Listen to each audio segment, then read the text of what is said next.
Hace muchos años ha venido este versículo haciendo un efecto en mi cabeza, en mi pensamiento. He pensado mucho en este versículo, en este verso. Y no voy a decir que me ha trasnochado,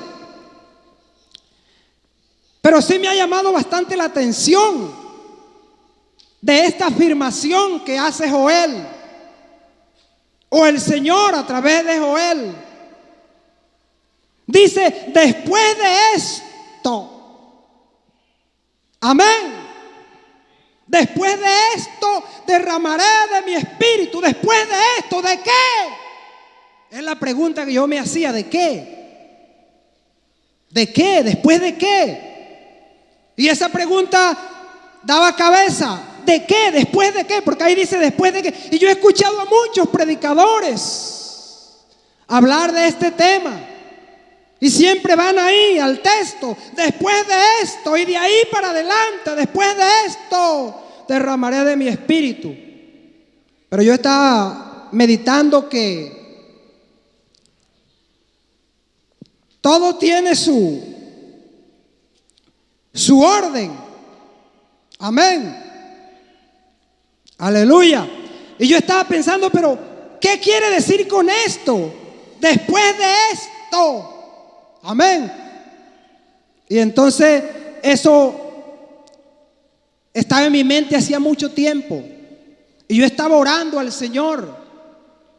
Y yo estaba pensando, y bueno, me acordaba de lo que escuchaba a un predicador hablar. Y recuerdo en exégesis, hermenéutica, que siempre se habla en esta regla, que dice que todo texto tiene su contexto, y que un texto sin contexto puede ser mal usado para un mal pretexto. Amén. Y pongo un ejemplo.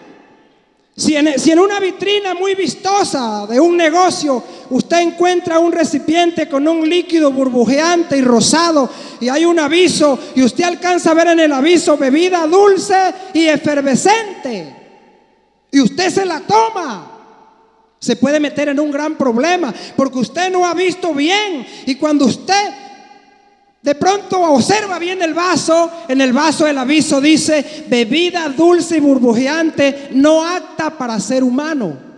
Pero usted no miró sino la primera parte, y no miró la segunda parte. Por eso cuando uno va al médico, el médico lo examina, y el médico tiene muchas conjeciones acerca de la enfermedad, muchas preguntas, interrogantes, y de ahí vienen los análisis y vienen los estudios, porque él quiere estar seguro. Pero él no puede decir de inmediato: no, usted tiene esto y dele tratamiento, porque él no está seguro que eso sea, y puede meterse en un gran problema. Amén. Entonces todo texto tiene su contexto, y uno se ubica, dice: ¿por qué lo dijo? ¿Quién lo dijo? ¿Cuándo lo dijo? ¿A quién se lo dijo? ¿Y cuál es el contorno? Y uno se va al geográfico, al político, al social. ¿En qué tiempo? ¿A quién? ¿Cómo? ¿Por qué? Y entonces cuando uno se va a dar cuenta si concuerda con lo que decimos o no, si se trata de esto o no. Amén. De manera que este texto me tenía muy preocupado.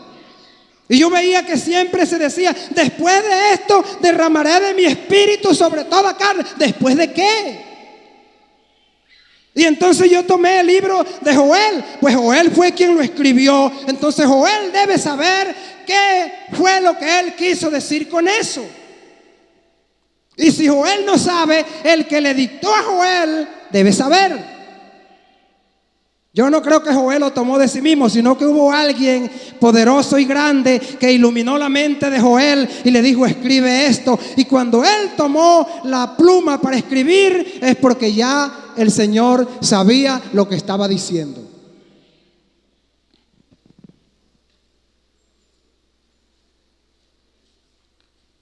Entonces yo me di la tarea de desmenuzar el libro de Joel. Y yo comencé a mirar el libro de Joel desde el principio. ¿Qué viene diciendo? ¿Qué está sucediendo? ¿Por qué motivo se escribió este verso? ¿Por qué llegaron a esta situación? ¿De dónde venían? ¿Por qué? Y comencé a mirar algunos estudios históricos que se hicieron en tiempo contemporáneo, en tiempos pasados, que hablan acerca de todas estas cosas, pero yo seguía con el interrogante porque yo quería llegar allá al fondo del asunto, para no tener duda. Bueno, y el Señor nos ha enseñado eso, ¿verdad? A mirarlo todo, a desechar lo que no es y tomar lo que es. Amén. Y no salir de pronto a decir cosas a la ligera. Amén. Entonces yo estaba mirando acerca de Joel. ¿Quién lo dijo? Lo dijo Joel. Y yo estaba mirando, pero ¿quién es Joel? Y estaba mirando, y no hay una certeza en sí que el libro haya sido escrito por Joel. De acuerdo a los eruditos de esto, a los conocedores, algunos se lo dan a otro escritor, pero sin embargo la palabra lleva a mirar que fue Joel. Algunos dicen que Joel fue, además de profeta, fue un sacerdote, como Ezequiel y Jeremías. Algunos dicen que fue escrito en el siglo IX, después que la gente regresó de Babilonia, de la esclavitud, después de la restauración del templo por Esdras y Nehemías. Dicen que después de eso, en lo que era Palestina, que antes era Jerusalén, en la nueva Palestina, dicen que en parte de Palestina y sus alrededores hay vestigios, rastros históricos de que fue allí donde se escribió. También estaba leyendo que no se sabe del padre. Aquí dice que es hijo de Petuel. Pero ¿quién es Petuel? No aparece tampoco. Y aparecen otros Joeles. Pero a nosotros en este momento no nos interesa quién era Joel. Lo importante es que la Biblia dice, y nosotros lo hemos conocido, que era un profeta de Dios. Amén. Dice que se escribió aproximadamente unos 400 años antes de Cristo. Otros dicen que unos 600, 500. Bueno, eso es lo de menos. Entonces yo estaba mirando, pues ya tenemos quién lo escribió. Ahora, ¿por qué lo escribió?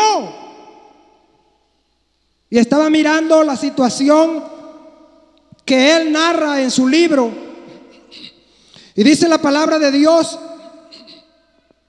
El libro comienza diciendo: palabra de Jehová que vino a Joel, hijo de Petuel. Parece que el encabezamiento da origen a la credibilidad del escritor del libro, y que esto era de parte de Dios. Vino palabra de Jehová. Entonces hay un sello de garantía. Jehová es el que dice. Amén.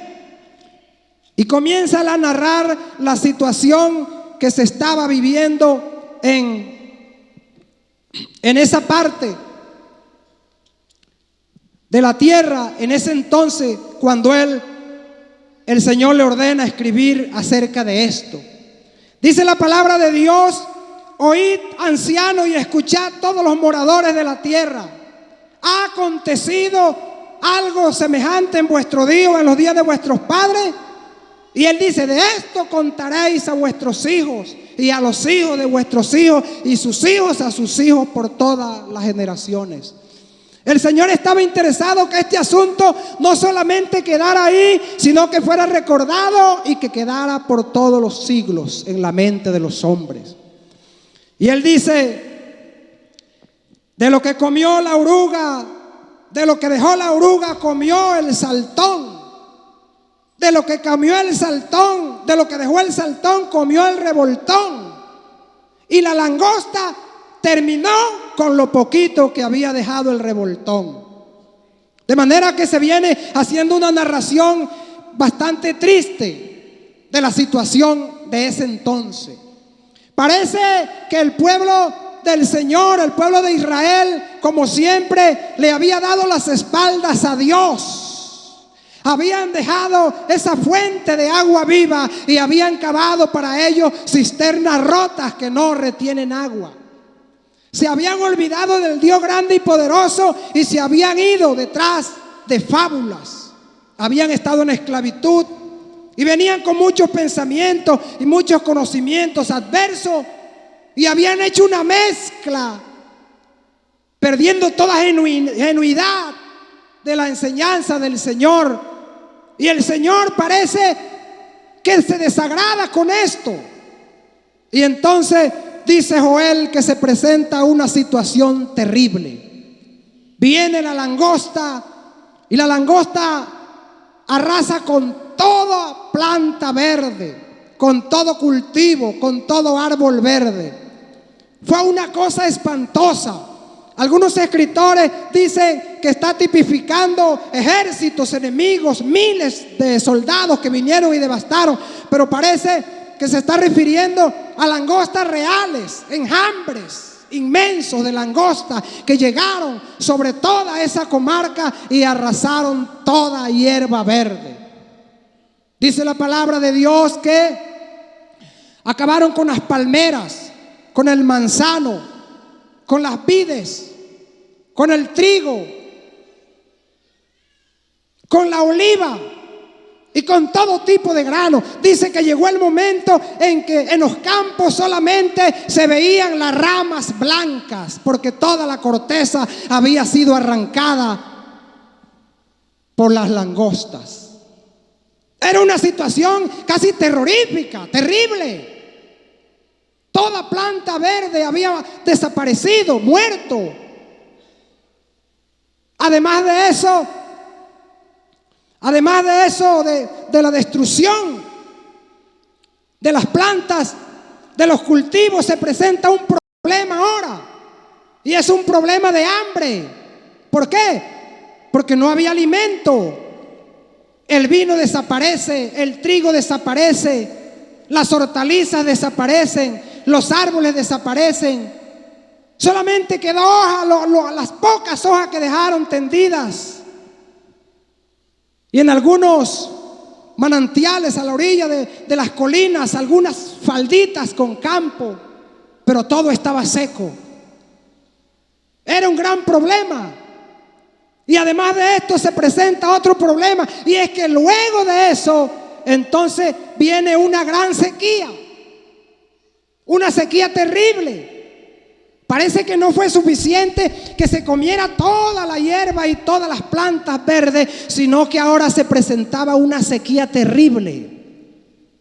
Y dice la Biblia que se secaron los arroyos, los manantiales, los pozos, y no había agua. ¿Y cuál sería la angustia de la gente? Por eso dice el profeta: clamen ahora a los borrachos, porque ya no habrá vino, porque el vino se perdió, porque las vides se secaron.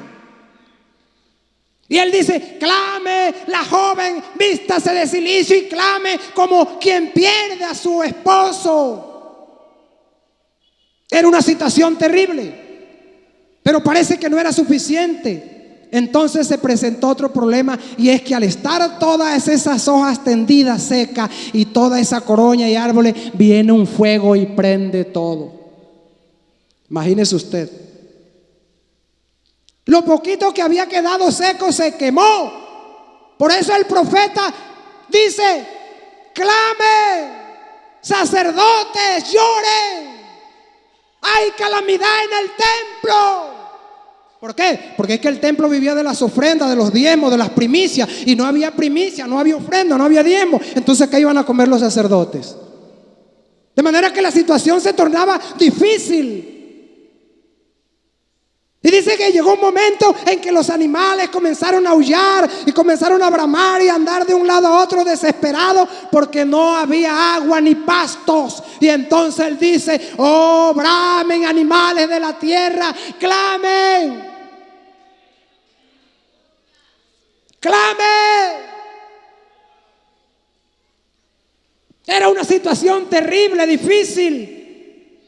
Pero él no se detiene solamente ahí mirando la situación, sino que él trata de buscar una solución. Y sabe, siempre que el Señor Siempre que el Señor aprieta, bueno, digamos así, usemos esa frase bastante nuestra. Siempre que el Señor aprieta, Él aprieta para que cuando salga, venga la misericordia de Él. Amén. Usted tiene el pez así bien agarrado, pero el pez de pronto se alcanza a escapar y cae al agua. Ay, gracias a Dios. ¿Cierto? Entonces mire la situación. Joel no se queda ahí, sino que viendo la situación, yo estaba mirando que dicen algunos historiadores que Joel era un profeta del templo, conocido como profeta del templo, hombre de oración, profeta del culto. Y él lo preocupaba esto. Y él va allá ante los sacerdotes y ministros y le dice: clamen, convoquen al pueblo, toquen trompeta, anuncien. La trompeta era usada para convocar cuando las guerras, cuando las calamidades. Toquen trompeta, anuncien que estamos en un problema serio. Convocad a la multitud, vengan al templo de Jehová. Aleluya, aleluya, oh aleluya. Reunid a los ancianos, congregad a los niños y aún a los que maman. Salga de su lecho nupcial el novio, de su recámara la novia. No había vacaciones, no había luna de miel. Y vengan todos a clamar a Jehová. ¿Por qué? ¿Quién sabe si de pronto Él se arrepentirá y tendrá misericordia y enviará bendiciones tras Él y esas bendiciones nos alcancen? Aleluya, aleluya. La situación era triste, era caótica, era terrible, pero cuando está la situación difícil, hermano, no es momento para echarnos a llorar. No es momento para darle la espalda al Señor. No es momento para huir a buscar la solución a donde no está el Señor. Cuando vienen los momentos difíciles, es tiempo de meditar, mirar, analizar, mirar con lupa y acercarnos al que tiene la solución, la esperanza, al que hizo los cielos y la tierra. Oh, aleluya, aleluya. Oh, te amo, Señor. Aleluya, aleluya. Joel conocía el pueblo, sabía la clase de pueblo a la que se estaba dirigiendo. Por lo tanto, él quiso quitar toda malicia. De pronto alguien lo vaya a hacer por encima y él dijo: no, quiero algo profundo. Dice: vístanse de cilicio, de ropa áspera. Dice: rasgad vuestro corazón y no vuestro vestido. No es exterior, es adentro en el alma. El problema es en el alma. Es en lo profundo, en los tuétanos, allá adentro. Y allá adentro el único que llega es el Señor. Aleluya. Rasgad vuestros corazón y no vuestros vestidos. Venid, clamad a Jehová. Quién sabe si de pronto Él, en su infinita misericordia, porque Él es grande en misericordia. Aleluya. Clamen a Él, pídanle. Y parece que la gente obedeció, parece que el pueblo se volcó al llamado de Joel. Porque si seguimos mirando en el libro, nos vamos a encontrar con que apunta a que ellos entendieron el llamado de parte de Dios. Y no había alternativa. Hermano Johnny, la cosa era seria. Ahí no había dónde echar atrás. Ahí no había el amigo político. Ahí no había la nación vecina. Ahí no había las reservas monetarias en el exterior. Ahí no había esto ni aquello. Estaban en una situación embarazosa y difícil. No había mercadería política, dice el hermano Johnny, ahí no había nada. Estaban en una situación difícil. Esa situación los llevó a que obedecieran al llamado de Dios había hecho por medio de Joel y ahora de todos los sacerdotes, y convocaron a toda la gente, ancianos, jóvenes, niños. No, hermano, que yo me casé y voy para Curazao, nada, venga, voy para Aruba, nada, venga. Y todo el mundo le tocó venir al templo, aún los niños. El problema era total y clamaron al Señor. Y él dice: ¿quién sabe si el Señor se arrepienta de hacernos esto y tenga misericordia? Nosotros sabemos que un corazón contrito y humillado Él no lo va a despreciar. Amén. Entonces el pueblo obedeció, y lógico, cuando el Señor ve al pueblo en esa situación de obediencia, y Él dice: no, esto está bien, eso era lo que yo quería. Entonces el pueblo entiende, y a partir del capítulo 2 ya la cosa cambia. ¿Por qué? Porque a partir del capítulo 2 Él dice: ahora pues, dice Jehová, convertíos a mí con todo vuestro corazón, con ayuno, llanto y lamento, rasgad vuestros vestidos. Y entonces dice: y Jehová, solícito por su tierra, perdonará a su pueblo.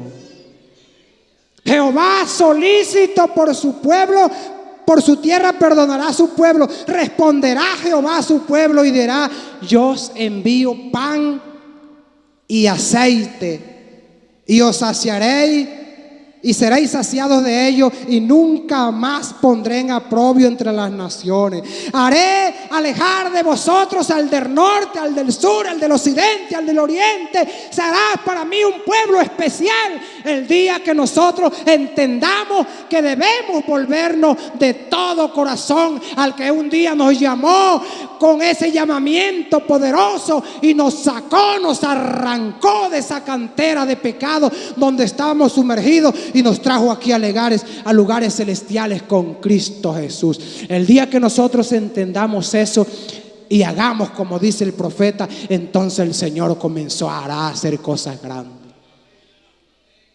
Entonces dice el pasaje, sigue diciendo: oh árboles, alegraos, árboles del campo, porque ya no seguirán siendo árboles blancos sin hojas y sin corteza, sino que ahora reverdecerán y florecerán y darán frutos. Oh tierra, alégrate, porque vendrá la lluvia a su tiempo, lluvia temprana y lluvia tardía, y nacerán nuevamente los arroyos y los manantiales, y saldrán las ranitas y los sapitos a cantar a los pozos, porque ha vuelto la alegría de la vida, porque la misericordia de Jehová ha regresado nuevamente. Aleluya. Aleluya.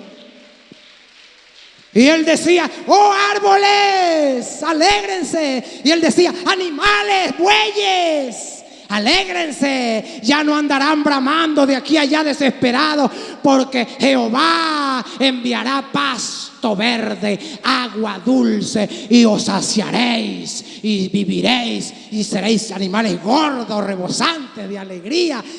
Maravilloso, aleluya. Y él dice: ya no se pudrirá más la semilla enterrada en los terrones. Así no salivará, no sale. O va a sanar y salivará. Oh Santo de Israel, aleluya. Oh, aleluya. Y él dice: porque he aquí que restituiré lo que comió la oruga, lo que comió el saltón, lo que comió el revoltón, lo que comió la langosta. Y ojo a esto, dice: mi gran ejército que yo envié contra vosotros. Con esto quiero hacer un paréntesis. Déjese de estar creyéndole al diablo de que Satanás me hizo esto, que Satanás me puso zancadilla, Satanás me tumbó la casa, Satanás. Eso es mentira. Todo viene del que tiene todo el poder. Amén. Por si acaso le voy a recordar allá lo que pasó en Gadara, ¿se acuerda? Los clientes que iban a entrar a los cerdos y le dijeron: ay, Señor, pero danos permiso para entrar a los cerdos. ¿Por qué no entraron? Vayan, yo les doy el permiso, yo soy el que mando, yo les doy el permiso. No viene todo de Jehová, no viene la bendición y la maldición, también viene de Jehová. Viene la riqueza, viene la escasez, viene la salud, viene la enfermedad. Mire, hermano, no hay enfermedad, por brava que sea, que se vaya a atrever a hacer algo sin que el Señor se lo permite. Les recuerdo un ejemplo. ¿Se acuerdan de ese libro que está anteriorcito a los Salmos? ¿Se acuerdan? Un hombre que el Señor le dijo: ay, ¿qué te parece? Míralo, míralo. No hay otro como él. ¿Y qué le dijo? Ah, lo que pasa es que tú lo tienes cercado, rodeado, pechichón. Y entonces yo ahí no puedo hacer nada. Yo no puedo hacer nada. Eso es una rotunda verdad. Él no puede hacer nada si el Señor no se lo permite. Yo no puedo hacer nada, pero si tú me das siquiera un campito así, yo te aseguro que, bueno, listo, hazlo, pero eso sí, mira. Y yo creo que el Señor parece que termina siendo como una víctima, el pobre Job, pero no, es que el Señor quería mostrarle su obra, así como cuando también trae a relación lo de Salomón, lo de Faraón. Dice: yo a Faraón lo creé y le endureció el corazón, y no es porque él cree, no, sino porque yo se lo endurecía, porque yo quería mostrar mi gloria, mi obra. Porque yo soy el que mando. Amén. Y cuando le preguntaron: Señor, ¿quién pecó, este o sus padres? Eso ninguno de ellos pecó, sino que yo soy el que mando y yo quise que fuera así. Amén. ¿Es o no es? Entonces, ¿tenemos un Dios que tiene todo poder o no? Hermano, usted no ha creído, como decía el hermano Fina, en cualquier ño Juan de los palotes. Usted ha creído en el Dios todopoderoso. Él lo puede defender a usted cuando Él quiera y como Él quiera. ¿Recuerdan aquel pasaje cuando Josué se sintió en aprieto y él dijo: Señor, tranquilo, tranquilo, Josué, yo me encargo de eso? Y dice que comenzó a enviar piedra desde el cielo. Los levantó a piedra, hermano Paul. Dice que murieron más por lo que el Señor apedreó que los que ellos mataron. Él es el que manda.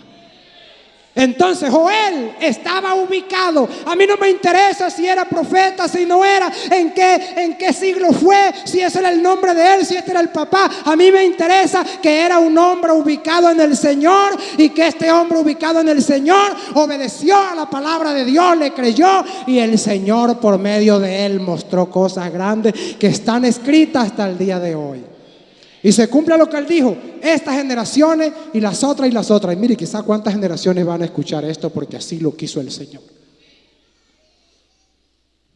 Ahora el panorama era distinto. Ahora dice: yo restituiré lo que comió la oruga, lo que comió el saltón, lo que comió el revoltón, lo que comió la langosta. Yo restituiré todo eso. Yo abriré la ventana de los cielos y os bendeciré, y seréis fortalecidos, y seréis cabeza y no seréis cola. Y tomaréis, tú prestarás, pero nadie te prestará. Tú serás el primero.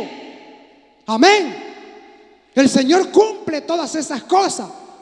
Y todas estas cosas haré, pero si tú haces lo primero. Si tú haces lo primero. Estás en una gran dificultad, no lo puedes negar. Pero si haces aquello, yo hago esto. El hermano Johnny decía que las promesas de Dios son fieles. El hermano Fila, recuerda, el hermano Rosalba, que decía que hay diferencia entre un pacto y una promesa. Amén. Amén. ¿Se recuerdan un poquito? Bueno, pero no nos vamos a ir allá. Lo importante es que esta gente le creyó a Dios. Y esta gente rasgó no sus vestidos, sino su corazón. Y se vistieron de cilicio. El cilicio era una ropa áspera, por lo general negra, una ropa rústica, así como cuando salió el primer poliéster, que era una cosa rústica y caliente. Esa gente se ponía ese vestido. Y no se iban con el ventilador ni con el aire al ayuno, no. Iban y se metían en el suelo y se echaban ceniza encima. Y comenzaban a clamar a Jehová con todo su corazón, con lloro y lamento. Claro, no estamos en esos tiempos, pero traigo a colación eso porque así está escrito en la palabra de Dios. Y la palabra de Dios no pasa, sino que permanece.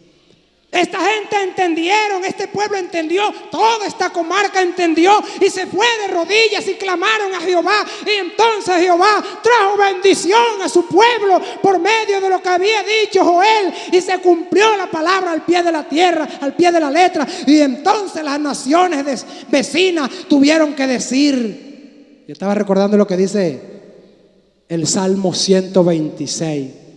Cuando Jehová hiciere volver la cautividad de Sión, seremos como los que sueñan. Entonces vuestra boca se llenará de risa y nuestra lengua de alabanza. Y entonces en el barrio los vecinos dirán: grandes cosas ha hecho Jesucristo con esto, y estaremos alegres. Oh, santo eres, Señor. Dichoso el hombre que confía en ti. Oh, dichoso el que pone en ti su fuerza. Aleluya.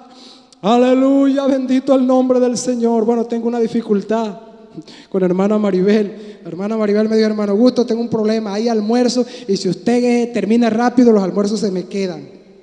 Pero yo no sé qué va a hacer el Espíritu Santo, qué está haciendo. Yo solo sé una cosa. Al llegar al capítulo 2, verso 28, el verso más trillado de Joel, más conocido, más predicado, más anunciado. Y después de estas cosas, ahora sí tiene claro cuáles eran las cosas a las que él se estaba refiriendo. Primero es lo primero. No podrás ir al consultorio a reconocer, examinar el paciente si primero no te metes en una universidad 6 años y luego en un pueblo haciendo un rural y luego teniendo una certificación. No lo podrás hacer. Y si lo haces, estás propenso a que te metan preso.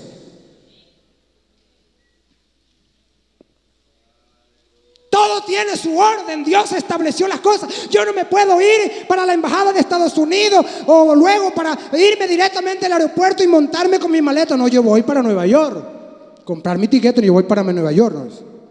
No tengo visa, no soy ciudadano americano, no tengo visa, no tengo ni siquiera pasaporte. Loco, creen que es un loco, es un loco. ¿Cuántos locos no llegarán a esa cola? Porque son largas colas que hacen allá. Pero todo tiene su orden. Y si en el hombre hay orden, ¿cómo no va a haber orden en el reino de los cielos? Y nosotros hemos sido llamados al reino de los cielos. Cuando el Señor dice: aquí está el reino de los cielos. El reino de los cielos está aquí. Aquí está el reino de los cielos, para que sepa. Aquí está el Señor, el Dios Todopoderoso. Entonces cuando Él dice: y después de esto, entonces derramaré de mi espíritu. Mire, allá en Hechos de los Apóstoles, en el capítulo 4, verso 16 aproximadamente, cuando Pedro dice: ¿qué pasa aquí? ¿Por qué están asombrados? Y esto es lo que dijo el profeta Joel. Él estaba bien documentado, él sabía lo que Joel había dicho. Esto es lo que dijo el profeta Joel. Amén. Ahora, ¿por qué estos no hicieron lo que dice la otra parte de Joel? Se preguntará usted: ¿y por qué estos recibieron una promesa? ¿Y por qué hablaban en nuevas lenguas y no hicieron la otra parte que hizo Joel? Sino que fueron tomados así de improviso, porque había gente de todas las naciones bajo el cielo que habían venido a Jerusalén en ese día. Era una fiesta que hacían en agradecimiento por las cosechas. Y trae relación porque las langostas se comían los cultivos, pero cuando las langostas eran terminadas por el Señor, venía esa cosecha entonces próspera. Y entonces yo digo: bueno, ahora tienen que dar gracias por toda esta bendición que les he enviado. Les acabé el enemigo, les quité la peste, les traje bendición, tienen que venir a darme gracias. Amén. Entonces el apóstol Pedro dice: esto es lo dicho por el profeta Joel, cuando dijo: en los postreros días derramaré de mi espíritu sobre toda carne, y vuestros hijos y vuestras hijas profetizarán, y vuestros ancianos soñarán sueños, y vuestros jóvenes verán visiones, y sobre mis siervos y mis siervas derramaré de mi espíritu en aquel día. Amén. Ahí se cumple exactamente la primera, la segunda, la tercera, la cuarta y las veces que usted le quiera poner. ¿Por qué? Porque el Espíritu Santo es el que trae la obra completa al ser humano. Amén. Él es el que convence de pecado. Esa gente se convenció de pecado. Sabían que estaban en pecado porque el Espíritu Santo llegó y lo primero que hizo fue convencerlos de pecado. Tan convencidos de pecado. Y cuando ya uno se convence de pecado, ¿qué viene? Lo dice también el apóstol Saulo de Tarso, también en uno de sus relatos, y el apóstol Pedro dice también en Hechos. Dice: arrepentíos y convertíos para que sean borrados vuestros pecados y vengan de la presencia de Dios tiempos de refrigerio. Ahí se cumplió todo. El Espíritu Santo hizo la obra perfecta. Es como lo que le sucedió al que estaba allá en la cruz. Uno insultaba y decía: lo que pasa es que si eres hijo de Dios, ¿por qué no te sueltas? Suéltale a nosotros dos, ¿por qué no haces esto? Entonces el otro que estaba al otro lado le dijo: mire, amigo, usted está equivocado, usted no sabe quién es el que está ahí. Más bien hagamos otra cosa, cambiemos de actitud. Pero eso no lo hizo él porque así, sino porque le fue revelado. Nadie le puede decir Señor a Jesucristo si no es por el Espíritu Santo. A él le reveló y él le dijo: Señor, yo sé quién eres, tienes poder, acuérdate de mí cuando haya llegado a tu reino. Y el Señor le dijo: hoy estarás conmigo en el paraíso. Eso fue instantáneo. Mira, el Señor hace la obra ya. Usted ha visto personas que se entregan y duran 2 años y hay que irlos a buscar, y hay que traerlos, y hay que ponerle la muleta, y si se le suelta la muleta, ay hermano, ya está en la cantina, ay hermano. Pero hay hermanos que el Señor los ha sacado de la cantina borrachos y han venido pasando por el frente del culto, se arrodillan y se paran sobrios, convertidos al Señor, y el día siguiente en la mañana están donde el pastor: pastor, yo quiero que me bautice. ¿Cómo así? ¿Qué pasó? Eso lo hace el Señor. Entonces, cuando Joel dice: y después de estas cosas, entonces yo quisiera que te detuvieras a pensar, hermano, que no has sido lleno con la promesa del Espíritu Santo, que no has tenido esta experiencia. Detente un poco y analiza. No podemos ir así. Todo efecto tiene su causa. No hay efecto sin causa. Pero aquí en esta mañana está el Señor. Yo lo siento aquí. Yo siento que Él va a hacer una obra en esta mañana. Aleluya. Aleluya. Hermano, estamos ante el Dios que todo lo conoce. Ojos como de águila, ojos de fuego, rayos láser que entran al corazón y lo despisten a uno, lo desnudan, lo dejan a uno a la intemperie, lo dejan en la calle. El Señor lo conoce todo. A Él no le podemos esconder nada. Con Él no podemos coger hojitas de parra para cubrir. No, Él lo conoce todo. ¿Qué debemos hacer? Dejar que Él, con esa piel del corderito, aleluya, nos cubra en su misericordia, aleluya, nos envuelva en su amor, en su bondad.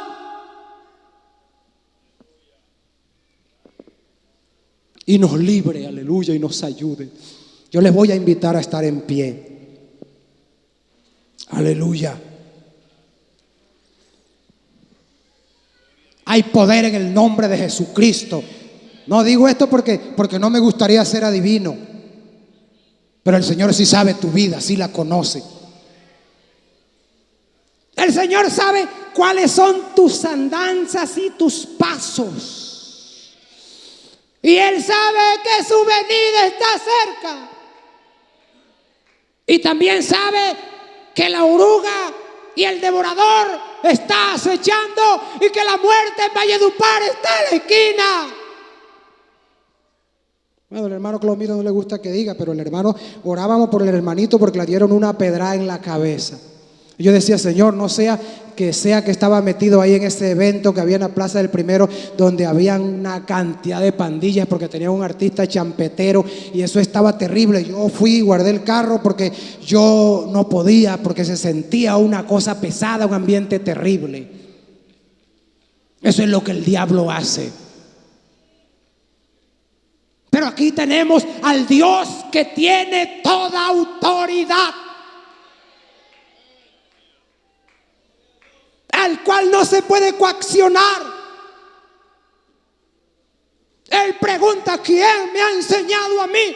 ¿Quién me ha aconsejado? ¿Quién me ha dicho haz esto? ¿Quién me ha ordenado? ¿Quién me ha fijado el camino? No, yo mismo, yo de mí he hecho todo, dice Jehová. Aleluya. Ese Dios que tuvo allá en el Copey con la hermana Rosalba muchos años, y que estuvo en el banco y que todavía con sus años está aquí. Ese es el Dios que está aquí en esta mañana. Aleluya. Oh, después de esto, dice Dios, derramaré de mi espíritu. ¿Quieres que venga la bendición? Sométete a Dios. ¿Quieres que el Señor te use? Sométete a Dios. ¿Usted no ha notado que cuando hay una persona endemoniada o algún enfermo y se llama, hermano, venga, vamos a orar? Hermano, venga, vamos a orar. Y usted ve que la gente va saliendo. ¿Por qué? Porque algo está pasando en la vida de esas personas. Pero cuando hay sinceridad, cuando hay una relación entre nosotros y Dios, estamos seguros y confiados que Dios responderá por nosotros. Entonces podemos venir con confianza, imponer la mano y decir en el nombre de Jesucristo, ser sano, ser libre, y el Señor respaldará esa palabra.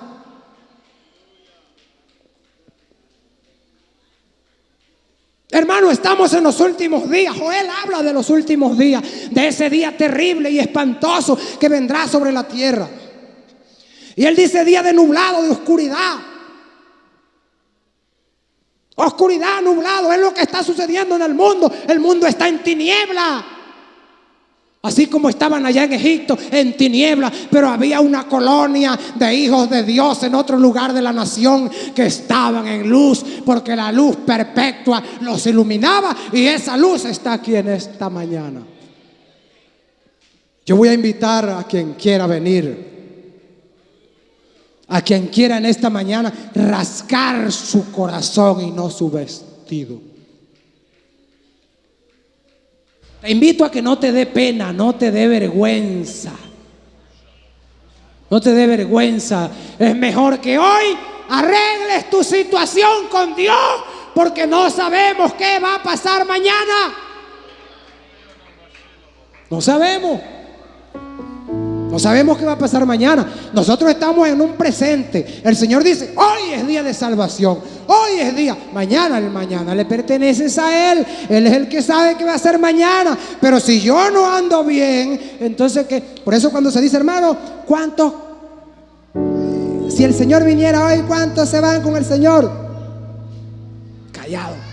Hermano, si el Señor viniera hoy, entonces no podemos forzar a la gente. Diga amén, diga. Pero si la persona está mal, no la podemos forzar. Tenemos que el Espíritu Santo haga la obra, y cuando Él entienda y se arrepienta, entonces sí va a decir, Señor, ven, porque yo sé que si he pecado, abogado tenemos para con el Padre, a Jesucristo el justo.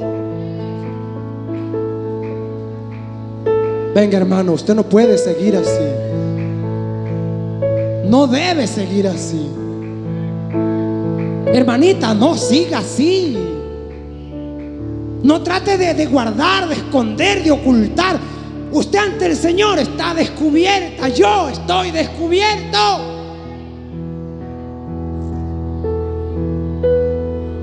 Venga, usted que no ha recibido el Espíritu Santo. Ahora, si tiene algún problemita, usted, no. Mire, la obra del Señor es perfecta. Él hace como Él quiere. Ay, hermano, y entonces ¿por qué las personas en las campañas que vienen inconversas y todo, y por qué se entregan y reciben el Espíritu Santo sin la otra parte? Digo, por eso mismo, porque el Señor es autónomo y el Espíritu se da sin medida y Él obra como Él quiere. Si en esta mañana Él te quiere llenar, te llena. Yo te invito en el nombre de Jesús que vengas. Ven, acércate. Vamos a darle gracias al Señor. Y vamos a pedirle al Señor que esta palabra no vuelva vacía. Que esta palabra se quede en nuestra mente, en nuestro corazón. Si tiene algo que objetarle a esta palabra, dígaselo a Él. No se lo diga al hermano, le puede hacer un daño. Dígaselo a Él. Señor, es así. Tú que escribiste, que diste esta palabra por tu espíritu, dime, es así como dice el hermano. Y Él te lo va a confirmar, porque Él es Dios veraz. Yo invito a todos los hermanos a estar en pie y vamos a darle gracias al Señor. Todos los hermanos, bueno, los amigos se pueden quedar sentados, pero si quieren ponerse en pie también. Vamos a darle gracias al Señor. Aquí están estos hermanos. El Señor conoce. El Señor sabe por qué están aquí. Mire, algo maravilloso es que el Señor no delata a nadie. Él no avergüenza a nadie. Él no te va a echar en cara nada. Él lo conoce todo.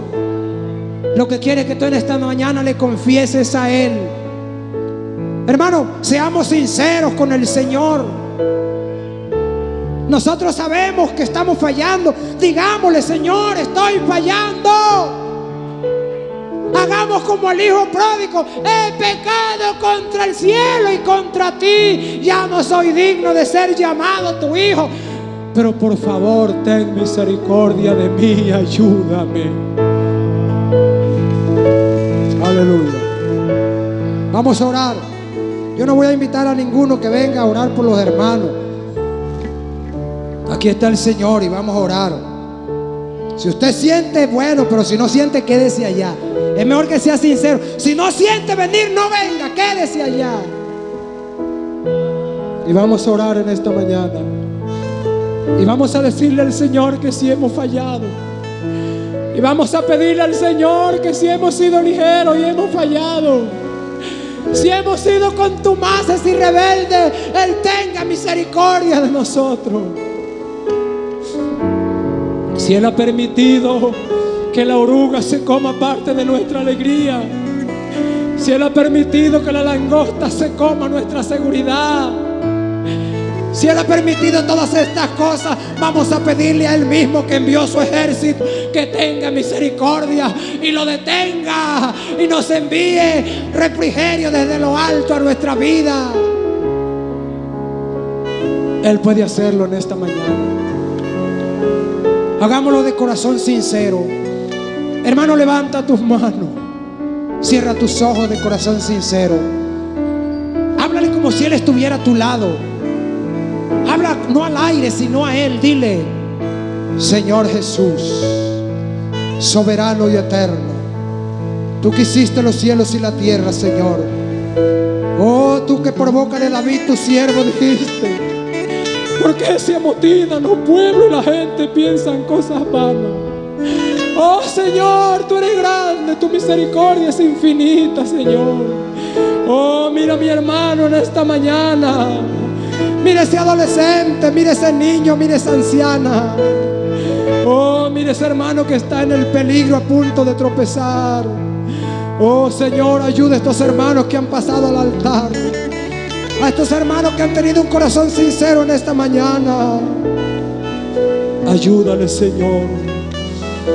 Ayúdame, Señor, en esta mañana. Por favor, extiende tu mano para yo asirme de ella. Oh, no me dejes tirado en el camino, Señor.